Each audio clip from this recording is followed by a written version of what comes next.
Hello बच्चों, let's read the question which says the tympanic cavity is. ये tympanic cavity क्या होती है हमें ये बताना है।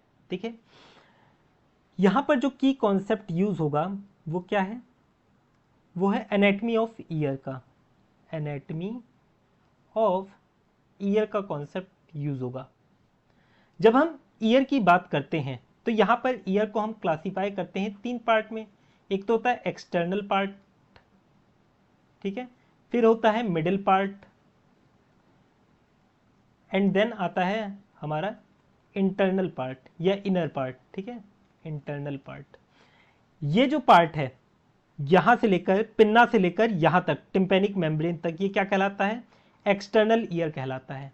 फिर टिम्पेनिक मेम्ब्रेन से लेकर यहां तक ये जो ओवल विंडो दिख रही है ना यहां तक, ये क्या कहलाता है, मिडिल ईयर कहलाता है। फिर इसके बाद का सारा पार्ट इनर ईयर कहलाता है। इनर ईयर या इंटरनल ईयर में आप लोगों का क्या आता है, इसके अंदर आते हैं वेस्टिब्यूल्स हो गए, वेस्टिब्यूल्स, सेमी सर्कुलर कैनाल हो गई, सेमी सर्कुलर कैनाल हो गई, और इसके अंदर क्या आती हैं, इसके अंदर आती हैं कोक्लिया, ये सारी चीज़ें आती हैं। ठीक है, इंटरनल ईयर बेसिकली मेम्ब्रेनस और बोनी लेब्रिंथ का मिलकर बना होता है।